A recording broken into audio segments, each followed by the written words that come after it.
Hello everyone, final revision में आपका स्वागत है और मैं हूं यश। आज के हमारे वीडियो में हम electronics, information and communication technology, internet, social networking sites और साइबर सिक्योरिटी से संबंधित तथ्यों की बात करेंगे। चलिए तो लेक्चर स्टार्ट करते हैं। शुरुआत करते हैं इलेक्ट्रॉनिक्स से। तो इलेक्ट्रॉनिक्स वह क्षेत्र है जो विभिन्न इलेक्ट्रॉनिक युक्तियों जैसे प्रतिरोध, capacitor, inductor, electron tube, diode, transistor, एकीकृत पथ आदि का प्रयोग करके उपयुक्त विद्युत परिपथ का निर्माण करके उनके द्वारा वांछित संकेतों का मैनिपुलेशन करता है। अब परिपथों के आधार पर इलेक्ट्रॉनिक टेक्नोलॉजी को दो भागों में बांटा गया है। पहला एनालॉग इलेक्ट्रॉनिक्स, जिसमें परिपथ में विद्युत संकेत एनालॉग होते हैं और उनका प्रसंस्करण करने पर भी एनालॉग ही बने रहते हैं। दूसरा है डिजिटल या अंकीय इलेक्ट्रॉनिक्स। इसमें विद्युत संकेत अंकीय होते हैं। अंकीय संकेत बहुत तरह के हो सकते हैं, लेकिन बाइनरी डिजिटल संकेत सबसे अधिक उपयोग में आते हैं। अब आधुनिक व्यक्तिगत कंप्यूटर या सेल फोन या डिजिटल कैमरा डिजिटल इलेक्ट्रॉनिक की ही देन है। अब इलेक्ट्रॉनिक्स का इतिहास जानते हैं। तो 1883 में थॉमस एल्वा एडिसन ने यह पाया कि निर्वात में इलेक्ट्रॉन धातु के एक चालक से दूसरे चालक में प्रवाहित हो सकते हैं, और बाद में इसी सिद्धांत पर निर्वात डायोड या ट्रायोड बने। 1893 में निकोलस टेस्ला ने रेडियो संचार का प्रदर्शन किया। 1896 में मार्कोनी ने रेडियो संचार का व्यवहारिक प्रदर्शन करके दिखाया। फिर 1904 में फ्लेमिंग ने पहला डायोड बनाया, जिसे रेडियो ट्यूब कहते हैं। 1906 में रॉबर्ट वान लिबेन और ली डी फॉरेस्ट ने स्वतंत्र रूप से ट्रायोड का निर्माण किया, जो कि एम्पलीफायर का काम करने में सक्षम था, और इसी के साथ इलेक्ट्रॉनिक्स के विकास का दौर आरंभ हुआ। अब इलेक्ट्रॉनिक ट्यूब्स का प्रयोग रेडियो संचार में होता था, लेकिन 1947 में ही विलियम शांकले ने ट्रांजिस्टर का आविष्कार किया, जिसके फलस्वरूप छोटे रेडियो बनाए जाने लगे। फिर आगे 1958 में इंटीग्रेटेड सर्किट का आविष्कार हुआ, और इंटीग्रेटेड सर्किट पर ही आधुनिक पीसी और मोबाइल आदि इतने छोटे, सस्ते और कार्यशील बन चुके हैं। चलिए अब इंटीग्रेटेड सर्किट की ही बात करते हैं। तो इसे सूक्ष्म परिपथ, सूक्ष्म चिप, सिलिकॉन चिप या केवल चिप के नाम से भी जाना जाता है। यह सिलिकॉन की बनी होती है। यह प्रोग्राम लॉजिक और कंप्यूटर मेमोरी के लिए बनाई जाती है। 1958 में इसका आविष्कार रॉबर्ट नॉयस और जैक किल्बे ने किया था। पहली सूक्ष्म चिप में जहां एक ट्रांजिस्टर, एक कैपेसिटर और 3 रजिस्टर थे, वहीं आज की सूक्ष्म चिप में एक छोटी सी जगह में लगभग 125 मिलियन ट्रांजिस्टर समाये होते हैं। अब अगला आता है माइक्रो प्रोसेसर। यह एक ऐसा डिजिटल इलेक्ट्रॉनिक युक्ति है जिसमें लाखों ट्रांजिस्टर्स को इंटीग्रेटेड सर्किट के रूप में प्रयोग कर तैयार किया जाता है। इसे सेंट्रल प्रोसेसिंग यूनिट या सीपीयू के नाम से भी जाना जाता है। इसके बाद आता है प्रोसेसर कोर। यह है माइक्रो प्रोसेसर के अंदर लगी एक गणना करने वाली यूनिट या चिप होती है। इसी चिप पर प्रोसेसर की गति निर्भर करती है। एक कोर वाले प्रोसेसर को सिंगल कोर प्रोसेसर कहते हैं। इसके बाद dual core, quad core, hexa core, octa core और डेका कोर आदि आते हैं। तो ये थी इलेक्ट्रॉनिक्स से संबंधित कुछ बातें। अब बात करते हैं इंफॉर्मेशन एंड कम्युनिकेशन टेक्नोलॉजी के बारे में। इसमें सबसे पहले कंप्यूटर से रिलेटेड कुछ शब्दावलियां देख लेते हैं। पहला है एड्रेस बार, जिस पर हम वेब ब्राउज़र में कोई भी एड्रेस टाइप करते हैं। दूसरा है एंटीवायरस। तीसरा है एक्टिव सेल, जो माइक्रोसॉफ्ट एक्सेल में होता है। फिर अगला है एबिकस, जो पहला ऐसा कंप्यूटर था जो गणना कर सकता था। इसका निर्माण चीन में 3000 वर्ष पूर्व किया गया था। फिर अगला है एक्रोबैट रीडर, जो कि पीडीएफ फाइल्स को रीड करने के लिए बनाया गया है। फिर है एडसेंस। इसे गूगल एडसेंस भी कहते हैं। एडसेंस वेबसाइट और ब्लॉगर्स को वेबसाइट और ब्लॉग की सामग्री से ऑनलाइन पैसे कमाने का तरीका प्रदान करता है। अगला है एडवेयर। यह एक प्रकार का वायरस है जो ब्राउज़र में अपने आप इंस्टॉल हो जाता है और बहुत ज़्यादा अनचाहे विज्ञापन प्रदर्शित करता है। अगला है एनोनिमस ईमेल। इसमें क्या होता है कि आप बिना अपनी ईमेल आईडी बताए किसी भी व्यक्ति को ईमेल कर सकते हैं। यही एनोनिमस ईमेल कहलाता है, जिसका कोई नाम या पता नहीं होता। अगला है अवतार। तो कंप्यूटर अवतार यूजर का ग्राफिकल प्रतिरूप होता है। असल में जब आप कंप्यूटर गेम खेल रहे होते हैं और उसी समय किसी चैट ग्रुप में चैट करते हैं तो यह अवतार आपको रिप्रेजेंट करता है, और यह और भी कारगर तब होता है जब आप ऑनलाइन मल्टीप्लेयर गेम खेलते हैं। अगली शब्दावली है बायोस, जिसका फुल फॉर्म है बेसिक इनपुट आउटपुट सिस्टम। यह कंप्यूटर के ऑन होने पर RAM, processor, keyboard, mouse, hard drive की पहचान कर उन्हें कॉन्फ़िगर करता है। अगला है बाइट और बिट। तो बिट जो होती है वह कंप्यूटर की मेमोरी की सबसे छोटी इकाई होती है और 8 बिट से मिलकर एक बाइट बनती है। बाइट कंप्यूटर की स्मृति में एक अक्षर द्वारा ली जाने वाली जगह को कहते हैं। आगे आता है बार कोड। ये पतली और गहरी मोटी काली रेखाएं हैं जिसमें किसी भी वस्तु से संबंधित इंफॉर्मेशंस दी होती हैं। अगला है बैड सेक्टर। तो हार्ड डिस्क का कुछ हिस्सा डाटा स्टोर करने के लायक नहीं होता, यानी बेकार होता है, इसे ही बैड सेक्टर कहते हैं। फिर है बैच प्रोफाइल। तो बैच प्रोफाइल में क्रमबद्ध तरीके से लिखे हुए डॉस कमांड होते हैं। साधारण रूप से बार बार किए जाने वाले जो कार्य हैं उन्हें अपने आप करवाने के लिए उसे लिखा जाता है। अगला है बीटा। किसी नए सॉफ्टवेयर को लॉन्च करने से पहले उसका टेस्ट वर्जन लॉन्च किया जाता है जिससे उसकी कमियां पता चल जाती हैं, इसे ही बीटा वर्जन कहते हैं। अगला है बिग डाटा। यह बहुत सारे डेटा का संग्रह होता है। यह बहुत जटिल और बड़ा होता है जिसका प्रयोग सटीकता से जानकारी प्राप्त करने के लिए होता है। अगला है बिटकॉइन। यह एक आभासी या वर्चुअल करेंसी है। इसके इस्तेमाल और भुगतान के लिए क्रिप्टोग्राफी का इस्तेमाल करते हैं, इसलिए इसे क्रिप्टो करेंसी भी कहते हैं। फिर अगला आता है बिट मैप। तो कंप्यूटर का डाटा 0 और 1 के रूप में बिट में जाता है और इन्हीं सूचनाओं का मैप बिट मैप कहलाता है।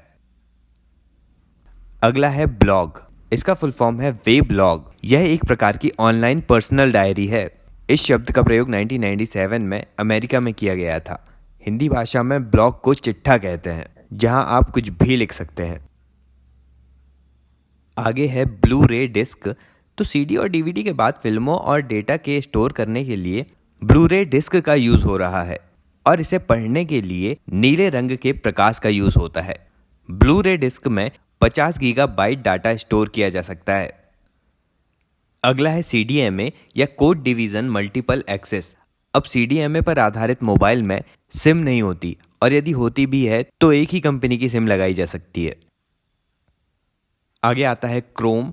इसे गूगल ने 2 सितंबर 2008 में लॉन्च किया था। यह वेब ब्राउजर है। आगे आता है कैप्चा। इसका फुल फॉर्म है completely automated public Turing test to tell computers and humans apart. आगे है सीजीआई, कंप्यूटर ग्राफिक्स इमेज। इसके माध्यम से ही फिल्मों में विभिन्न प्रकार के सेट तैयार किए जाते हैं जो देखने में असली लगते हैं।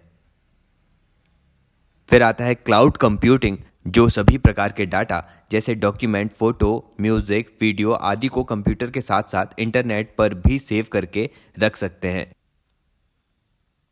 आगे आता है CMSO। इसका फुल फॉर्म है complementary metal oxide semiconductor. Motherboard की इस चिप में बायोस की सेटिंग स्टोर होती हैं।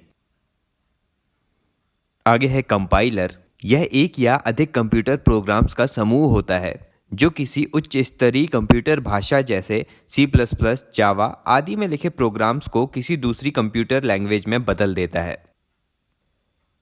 फिर है कुकी। तो ब्राउजर्स के द्वारा आपके द्वारा की गई सर्फिंग को छोटी छोटी टेक्स्ट फाइलों के रूप में स्टोर किया जाता है। इन्हीं टेक्स्ट फाइलों को कुकी कहते हैं।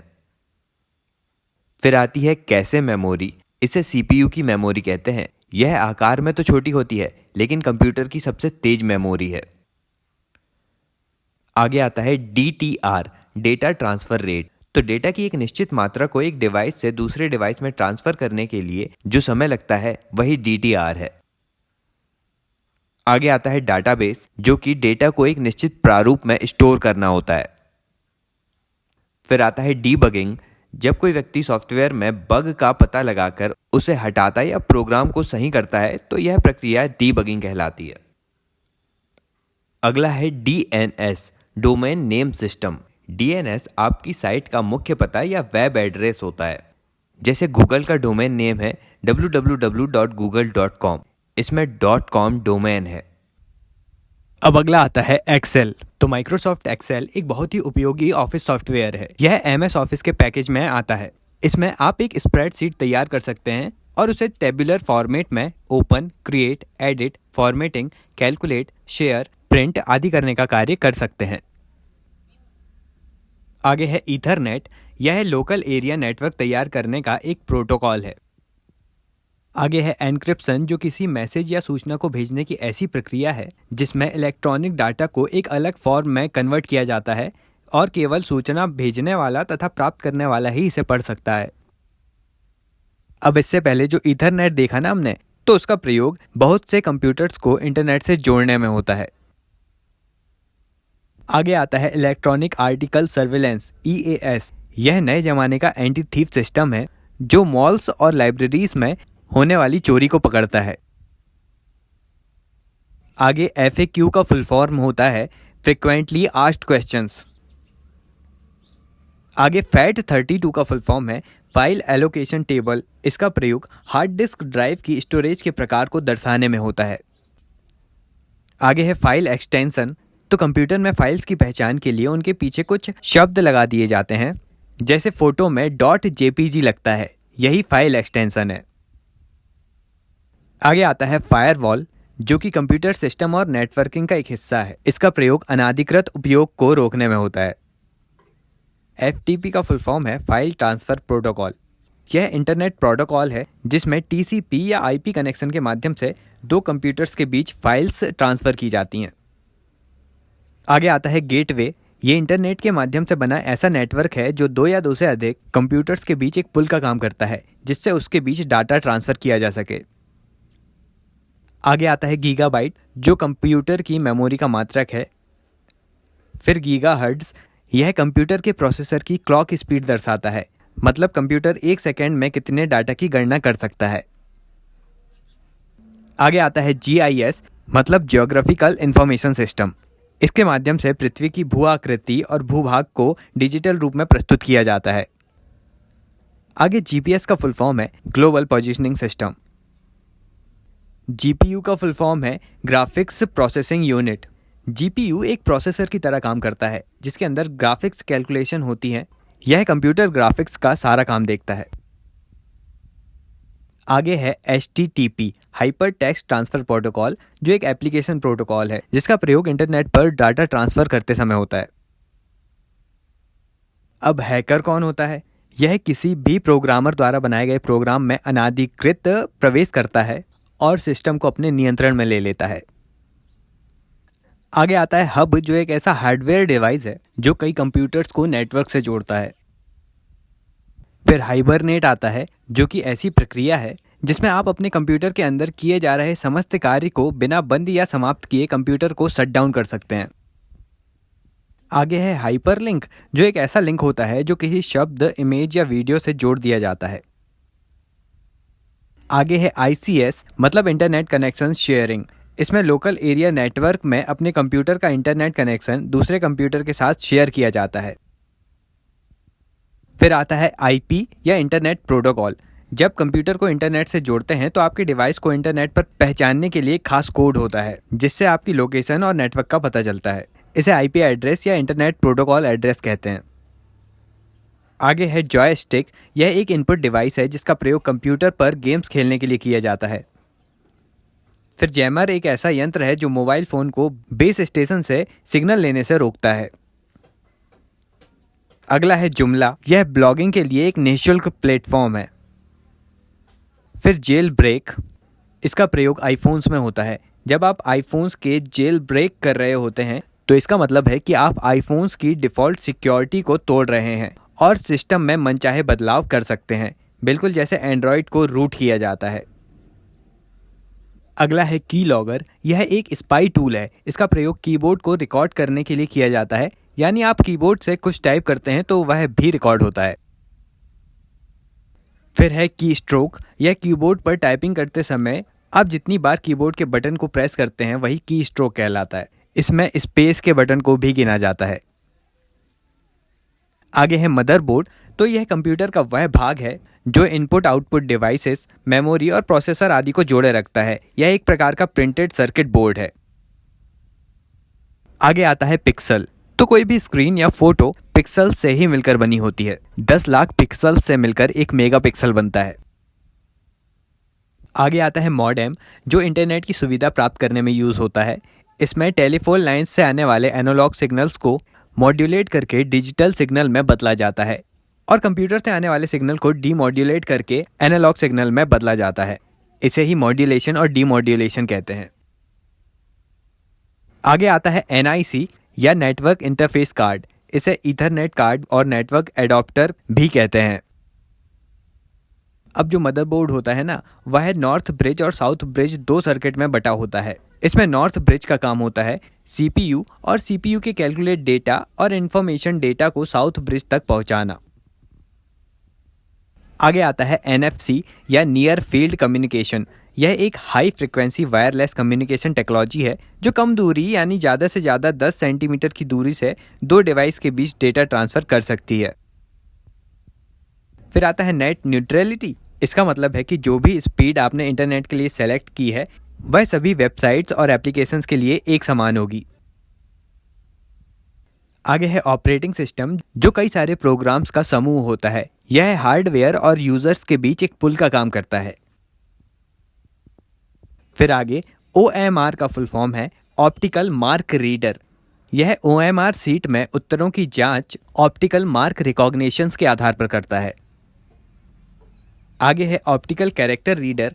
तो OCR ऑप्टिकल कैरेक्टर रिकॉग्निशन तकनीक पर कार्य करता है, जिसे हाथ से लिखे गए या टाइप कर प्रिंट किए गए या किसी न्यूज़पेपर या बुक में किसी भी पेज को स्कैन कर इन सभी को टेक्स्ट में कन्वर्ट किया जा सकता है, जिससे कि उसे दोबारा एडिट किया जा सके। आगे OTG केबल आती है। तो USB OTG का पूरा नाम है ऑन द गोल। अब प्रोटोकॉल की बात करें तो 2 कंप्यूटर्स को आपस में नेटवर्किंग के माध्यम से जोड़ने के लिए उनके बीच जो कम्युनिकेशन के नियम होते हैं वही प्रोटोकॉल कहलाते हैं। आगे है प्रोग्रामिंग लैंग्वेज, जो कि एक स्पेशल कैरेक्टर्स का सेट होता है जिसे केवल कंप्यूटर ही समझ सकता है। यह कंप्यूटर को निर्देश देने में काम आती है। मतलब किसी भी सॉफ्टवेयर प्रोग्राम में प्रोग्रामिंग लैंग्वेज से तैयार निर्देशों का एक सेट होता है। अब C++, जावा, विजुअल बेसिक ऐसे ही प्रोग्रामिंग लैंग्वेज है। अब रैम की बात करते हैं, जो है रैंडम एक्सेस मेमोरी। इसमें जब भी हम कंप्यूटर को चलाते हैं तो उसे चलाने के लिए जितनी भी मेमोरी यूज़ होती है वह रैंडम एक्सेस मेमोरी ही होती है। यह एक अस्थायी मेमोरी है जो कंप्यूटर के वर्किंग को स्पेस प्रदान करती है। फिर रोम आती है, रीड ओनली मेमोरी, जो एक स्थायी मेमोरी है। इसमें डेटा स्थायी रूप से सुरक्षित होता है, उस डाटा को सिर्फ पढ़ा जा सकता है। फिर आता है रिमोट डेस्कटॉप। यह ऐसी प्रक्रिया है जिसमें इंटरनेट द्वारा सॉफ्टवेयर की मदद से 2 कंप्यूटर्स को आपस में कनेक्ट किया जाता है और स्क्रीन शेयर किया जाता है।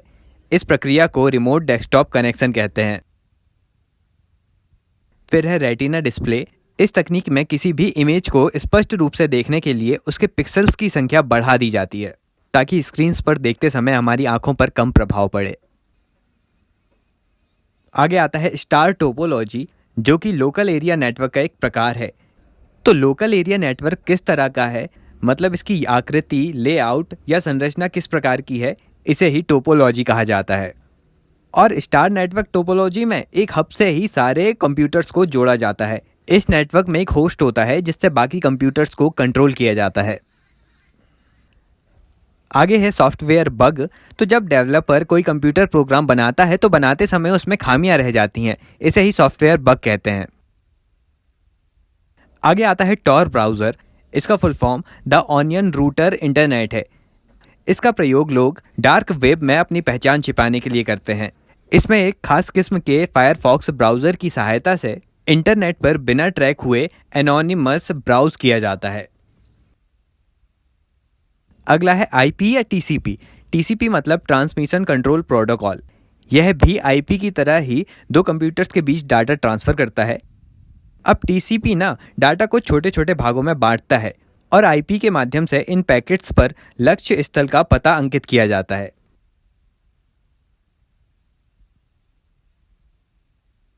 चलिए अब आगे कंप्यूटर नेटवर्किंग की बात करते हैं। तो कंप्यूटर नेटवर्किंग कई कंप्यूटर्स को आपस में जोड़ने की तकनीक है। इससे सभी कंप्यूटर्स की क्षमताओं का सामूहिक उपयोग किया जाता है।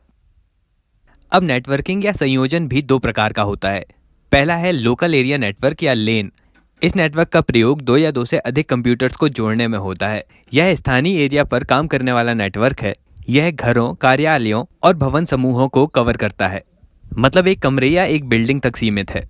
इसमें डेटा ट्रांसफर स्पीड तेज होती है और बाहरी नेटवर्क को किराए पर नहीं लेना पड़ता है, तथा डाटा भी सुरक्षित रहता है।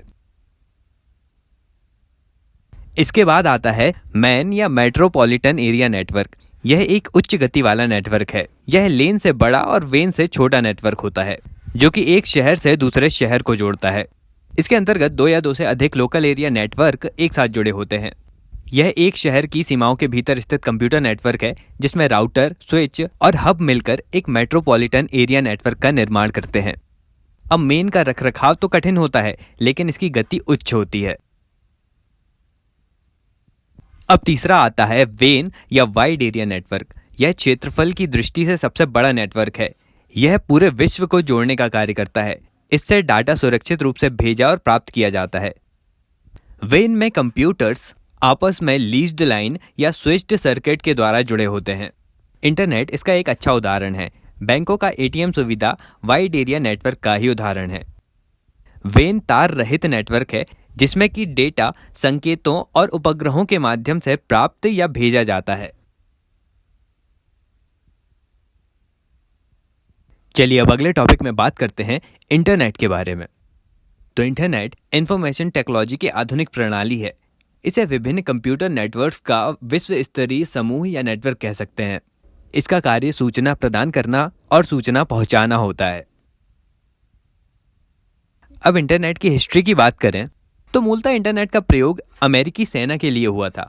फिर 1969 में आर्पनेट नामक एक नेटवर्क बनाया गया जो 4 कंप्यूटर को जोड़ सकता था। 1972 तक इसमें जुड़ने वाले कंप्यूटर्स की संख्या 37 हो गई। 1973 के बाद इसका विस्तार इंग्लैंड और नॉर्वे में हुआ। फिर यह आर्पनेट 1974 से आम लोगों के प्रयोग में आया, जिसे टेलनेट के नाम से जाना जाने लगा। 1982 में नेटवर्क के लिए सामान्य नियम बनाए गए, जिन्हें प्रोटोकॉल कहते हैं।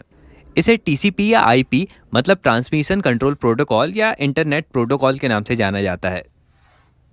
फिर अंततः 1990 में आर्पनेट को समाप्त करके नेटवर्क ऑफ नेटवर्क के रूप में इंटरनेट बना। चलिए अब इंटरनेट से रिलेटेड कुछ अन्य तथ्यों की बात करते हैं। तो इंटरनेट किसी सरकार द्वारा नियंत्रित नहीं होता। यह एक अति विशाल स्वतंत्र सहकारिता है। अब कुछ एजेंसी सलाह देकर, मानक निर्धारित कर और अन्य मुद्दों पर जानकारी देकर इसकी सफलता में सहभागी बनती हैं।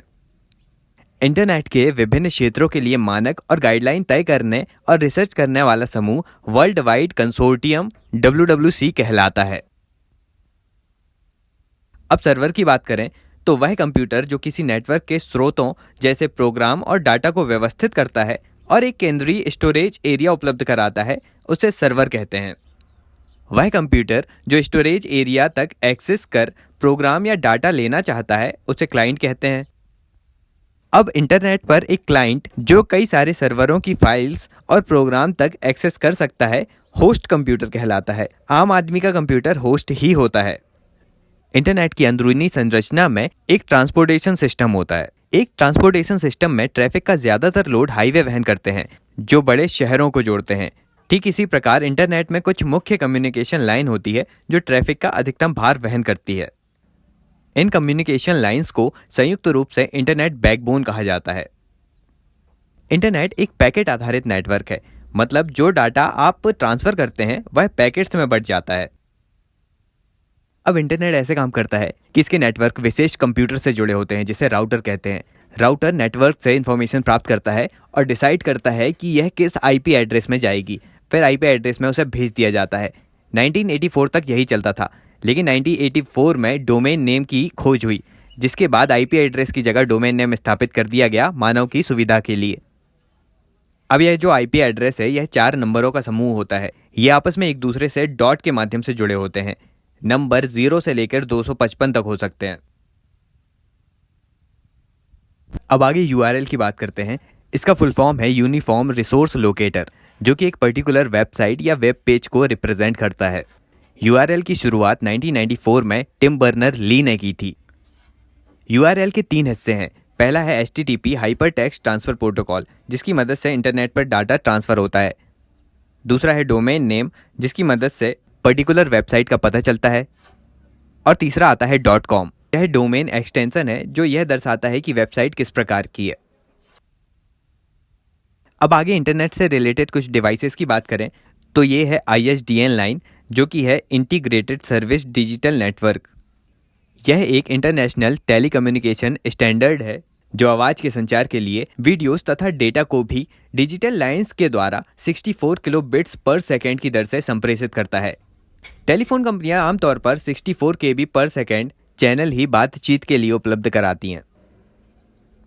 अगला आता है रिपीटर। तो जब डेटा को कई केबल्स के माध्यम से प्रेषित किया जाता है तो सिग्नल खराब होने से बचने के लिए रिपीटर लगाते हैं। यह केबल के आगे भाग से गुजरने से पहले ही सिग्नल को बढ़ा देता है।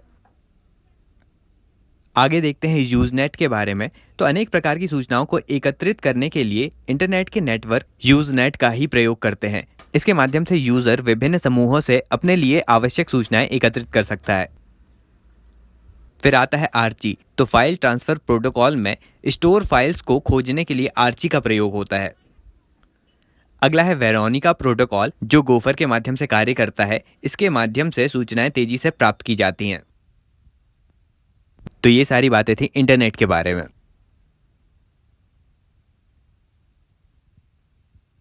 अब आगे विभिन्न प्रकार के सर्च इंजन्स की बात करते हैं। तो सर्च इंजन ऐसा प्रोग्राम है जो इंटरनेट में असीमित डेटाबेस से यूजर के सवाल को खोजता है, जिसे कीवर्ड या फ्रेज बोलते हैं।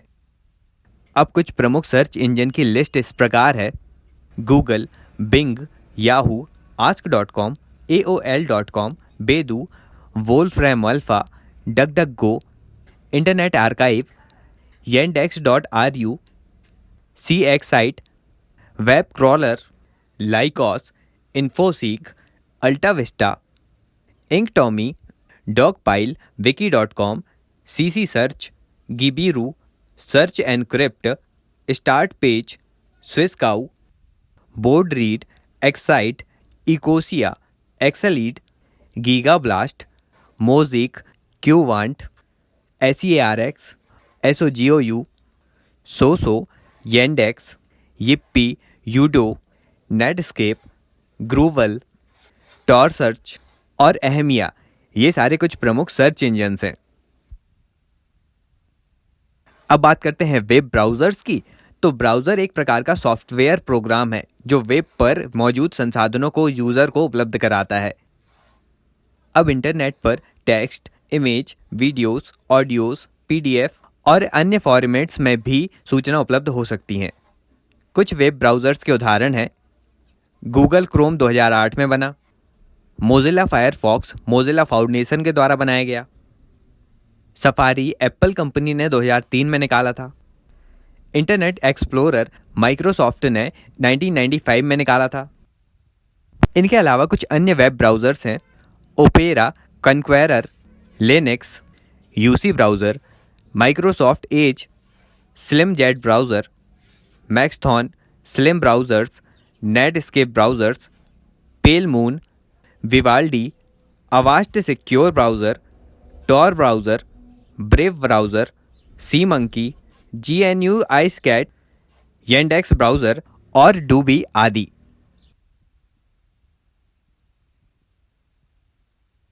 चलिए अब आगे विभिन्न प्रकार के वायरसेस के बारे में जान लेते हैं। तो वायरस का पूरा नाम होता है vital information resource under seize. Virus ऐसे छोटे छोटे ऑटो एग्जीक्यूट प्रोग्राम होते हैं जो कंप्यूटर में प्रवेश करके कंप्यूटर की कार्यप्रणाली को प्रभावित करते हैं। ये कंप्यूटर की बूट प्रणाली से अपने आप को जोड़ लेते हैं। मतलब कंप्यूटर जितनी बार बूट करता है, वायरस उतना ही अधिक फैलता जाता है। वायरस मुख्यतः कंप्यूटर में उपस्थित डेटा को मिटाने और हार्ड डिस्क को क्षति पहुंचाने के लिए काम करता है। यह तब सक्रिय होता है जब कंप्यूटर मेमोरी से अपने आप को जोड़ लेता है और फैलने लगता है। वायरस शब्द का प्रयोग सर्वप्रथम कैलिफोर्निया विश्वविद्यालय के एक विद्यार्थी फ्रेड कोहेन ने किया था। अब कुछ मुख्य वायरसेस हैं: Michelangelo, Dark Avenger, kilo, Philip, MacMag, Scores, Cascade, Jerusalem, data crime, Columbus crime, internet virus, patch com, patch EXE, com EXE, marijuana, Malice, Anna Kournikova, MyDoom, poison, Ivy, C Brain, bloody, chase मूंगू और देसी। इनके अलावा कुछ अन्य प्रसिद्ध virus हैं Michelangelo, disk washer, C Brain, MacMag, ransomware, Conficker, Mebroot, leap और स्टॉर्मवॉर्म। अब इसमें जो रैंसमवेयर है ना, यह एक ऐसा कंप्यूटर प्रोग्राम है जो आपकी इजाज़त के बगैर आपके कंप्यूटर में इंस्टॉल हो जाता है। ये 2017 में सामने आया था और इंस्टॉलेशन के बाद यह प्रोग्राम बिटकॉइन में $300 से $600 की फिरौती की रकम जमा करने को कहता है और तभी आपको आपके डाटा का एक्सेस मिल पाता है। अब कुछ और वायरसेस के नाम देख लेते हैं। MyDoom, Beast Trojan horse, Anna Kournikova worm, Melissa, CIH, Creeper, the concept virus, the Morris worm, I love you, Code Red, Blaster worm, poison Ivy, Mebroot, Stuxnet, CryptoLocker, Backoff, ransomware, Koko, Bagle, Nimda, Y2K, ABC, AIDS, Alabama, EIK Cloner, Code Red, Welchia, Sasser and Netsky, Brain और Klez. ये सभी कुछ प्रमुख viruses थे। चलिए अब आगे बात करते हैं एंटीवायरस के बारे में। तो एंटीवायरस एक यूटिलिटी सॉफ्टवेयर है जो उन सभी प्रोग्राम्स को निकाल देता है जो आपके कंप्यूटर्स के लिए नुकसानदेह होते हैं। एंटीवायरस कंप्यूटर का सेफगार्ड है। यह सिस्टम को मालवेयर्स जैसे वॉर्म्स, ट्रोजन हॉर्स आदि से बचाता है। अब कुछ प्रमुख एंटीवायरस के नाम इस प्रकार हैं: Bitdefender, Kaspersky, Avast, Norton Security, AVG Ultimate, ESET, F Secure, Webroot, Trend Micro, G Data, Norman, Panda, V Robot, Parento, Total Defense, TrustPort, Lavasoft, Viper, Comodo, BullGuard और माइक्रोसॉफ्ट विंडो डिफेंडर। ये सभी कुछ प्रमुख antiviruses हैं। चलिए अब computer से related कुछ प्रमुख तथ्यों को देख लेते हैं। तो कंप्यूटर का पितामह कहा जाता है चार्ल्स बेबेज को। कंप्यूटर के विकास में सर्वाधिक योगदान रहा वॉन न्यूमैन का। आधुनिक कंप्यूटर की खोज सर्वप्रथम 1946 में हुई। विश्व का सर्वाधिक कंप्यूटर्स वाला देश USA है। इसके बाद क्रमशः जापान, जर्मनी, ब्रिटेन और फ्रांस आते हैं। भारत इस सूची में 19वें स्थान पर है। कंप्यूटर में एक स्थान से दूसरे स्थान सूचना या सिग्नल भेजने वाले इलेक्ट्रॉनिक पथ को बस कहा जाता है। ICMP का प्रयोग एरर रिपोर्टिंग के लिए होता है। कंप्यूटर साक्षरता दिवस 2 दिसंबर को मनाते हैं। भारत की नई कंप्यूटर नीति की घोषणा नवंबर 1984 में की गई थी। भारत में निर्मित पहला कंप्यूटर था सिद्धार्थ। इसका निर्माण इलेक्ट्रॉनिक कॉर्पोरेशन ऑफ इंडिया ने किया था। भारत का पहला कंप्यूटराइज्ड पोस्ट ऑफिस दिल्ली में स्थित है। भारत का पहला प्रदूषण रहित कंप्यूटरीकृत पेट्रोल पंप मुंबई में है। निजी क्षेत्र के अंतर्गत स्थापित होने वाला भारत का पहला कंप्यूटर विश्वविद्यालय राजीव गांधी कंप्यूटर विश्वविद्यालय है। भारत में पहली कंप्यूटर आरक्षण पद्धति नई दिल्ली में लागू की गई थी। भारत की सिलिकॉन वैली बेंगलोर है। BJP भारत की पहली ऐसी पार्टी है जिसने इंटरनेट पर अपना वेबसाइट बनाया है। इंटीग्रेटेड चिप या IC चिप का विकास JS किल्बी ने किया था। कंप्यूटर में जो चुंबकीय डिस्क होती है उसमें आयरन ऑक्साइड की परत होती है। WWW वर्ल्ड वाइड वेब के आविष्कारक टिम बर्नर ली हैं। अब कंप्यूटर में जो असेंबलर होता है वह असेंबली लैंग्वेज को मशीन लैंग्वेज में परिवर्तित करता है। चीन का कंप्यूटर तियानहे 2 विश्व का सबसे तेज सुपर कंप्यूटर है। भारत में अनुपम भाभा एटॉमिक रिसर्च सेंटर के द्वारा विकसित सुपर कंप्यूटर है। विश्व का पहला सुपर कंप्यूटर क्रे K1S था जो 1979 में बनकर तैयार हुआ। इसे अमेरिका के क्रे रिसर्च कंपनी ने बनाया था। शतरंज के विश्व चैंपियन गैरी कास्पारोव को डीप W कंप्यूटर ने हराया था जो 32 कंप्यूटर्स के बराबर कार्य करता है। यह कंप्यूटर 1 सेकंड में शतरंज की 20 करोड़ चाल सोच सकता है। विश्व के पहले इलेक्ट्रॉनिक डिजिटल कंप्यूटर का नाम ENIAC है। इंटरनेट पर उपलब्ध होने वाला पहला भारतीय समाचार पत्र द हिंदू है। इंटरनेट पर उपलब्ध होने वाली प्रथम भारतीय पत्रिका इंडिया टुडे है। यूजनेट तमाम विश्वविद्यालयों को एक साथ जोड़ने की प्रणाली है। आगे इंटरनेट सूचना की खोज करने के लिए आर्क सबसे ज्यादा मदद करता है। आर्क का विकास मैकगिल यूनिवर्सिटी ने किया था। आगे पर्सनल कंप्यूटर्स पर सबसे पहली पुस्तक टेड नेल्सन ने लिखी थी। कंप्यूटर पर ही लिखी पुस्तक सोल ऑफ न्यू मशीन के लेखक टेसी किडर को पुलित्जर पुरस्कार दिया गया है। कंप्यूटर की प्रथम पत्रिका कंप्यूटर एंड ऑटोमेशन है। प्रथम घरेलू कंप्यूटर कमोडोर VIC/20 है। वैज्ञानिकों के अनुसार भारतीय भाषा संस्कृत कंप्यूटराइज्ड करने के लिए सबसे आसान थी।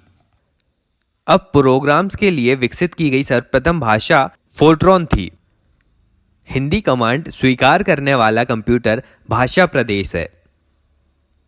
कोबोल उच्च स्तरीय भाषा है जो अंग्रेजी भाषा के समान है। कोबोल लैंग्वेज में सर्वाधिक उपयुक्त डॉक्यूमेंटेशन संभव हो सकता है। अब जो कंपाइलर होता है ना, वह ऐसा प्रोग्राम है जो हाई लेवल लैंग्वेज का लो लेवल लैंग्वेज में अनुवाद करता है। अब कंप्यूटर्स में माइक्रो प्रोसेसर्स 4th पीढ़ी के कंप्यूटर्स में होते हैं। प्रोलॉग 5वीं पीढ़ी के कंप्यूटर की भाषा है।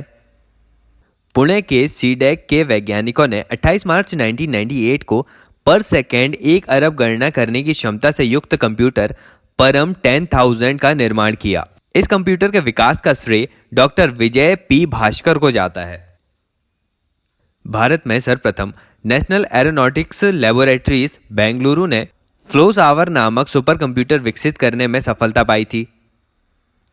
फिर कंप्यूटर पर परमाणु परीक्षणों को सब क्रिटिकल परीक्षण कहा जाता है। तो ये तो कुछ तथ्य थे, लेकिन कंप्यूटर से रिलेटेड कुछ शॉर्ट टर्म्स के फुल फॉर्म्स देख लेते हैं। अब तो पूरी लिस्ट है जिसके नाम लेते जाता हूं मैं। ALU arithmetical logical unit, ALGOL algorithmic language, ASCII American standard code for information interchange, BASIC beginners all purpose symbolic instruction code, BCD binary coded decimal code, CPU central processing unit, CAD computer aided design, CDOT centre for development of telematics, CLASS computer literacy and studies in school, COMAL common algorithmic language, DOS disk operating system, DTS desktop system, DTP desktop publishing, ENIAC electronic numerical integrator and computer, fax far away Xerox, flops floating operations per second, HTML hyper text markup language, ISH information super highway, LDU liquid display unit,